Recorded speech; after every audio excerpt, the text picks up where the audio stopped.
ভারতে প্রতি বছর বাজেট পেশ করা হয় ১ ফেব্রুয়ারি। এবছরও কেন্দ্রীয় অর্থমন্ত্রী নির্মলা সীতারামন ২০২৬-২৭ অর্থবছরের বাজেট পেশ করেছেন সংসদে। তবে নভেম্বরের মতো বাজেট পেশ করা নির্মলা করেছেন এক নতুন রেকর্ড। ভারত স্বাধীন হওয়ার পর এবারই প্রথম সাপ্তাহিক ছুটির দিন রোববার করা হয়েছে জাতীয় বাজেট ঘোষণা। এখন প্রশ্ন, কি থাকছে এই নতুন বাজেটে?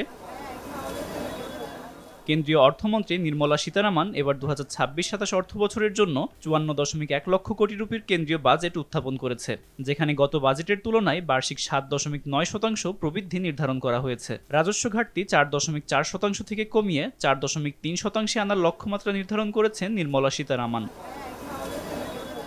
বাজেটে বড় কিছু সিদ্ধান্তও এসেছে। নতুন কর ব্যবস্থায় ৪ লক্ষ রুপি পর্যন্ত বার্ষিক আয়ে কোনো কর দিতে হবে না, যা আগে ছিল ৩ লক্ষ রুপি। বেতনভোগী কর্মচারীদের জন্য তার নির্ধারণ করা হয়েছে বছরে ১২,৭৫,০০০ রুপি। নতুন এই কর আইন কার্যকর হবে আগামী ১ এপ্রিল থেকে।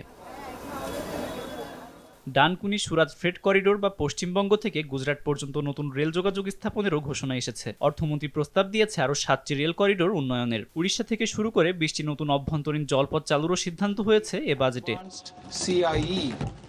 ঘোষণা এসেছে মহিলাদের জন্যও। দেশের প্রতিটি জেলায় কর্মজীবী মহিলাদের জন্য হবে সরকারি হোস্টেল। এদিকে স্বাস্থ্য খাতে বায়োটেকনোলজি ও ওষুধ শিল্পের জন্য ১০,০০০ কোটি রুপির বায়োফার্মা শক্তি প্রকল্প শুরু হবে।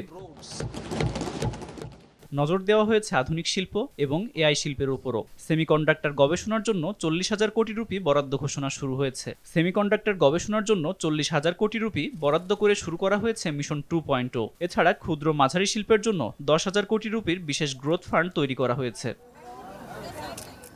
এছাড়া বিদেশিরা সরাসরি ভারতীয় শেয়ার কিনতে পারার অনুমোদন, ৫টি মেডিকেল ট্যুরিজম হাব, কর ফাঁকির ক্ষেত্রে ১০০% জরিমানা, ৩টি আয়ুর্বেদ ইনস্টিটিউট ও একটি ডিজাইন স্কুল, সারা দেশে ১৬,০০০ নতুন সেকেন্ডারি স্কুল তৈরি সহ নানা প্রকল্প হাতে নেওয়া হয়েছে।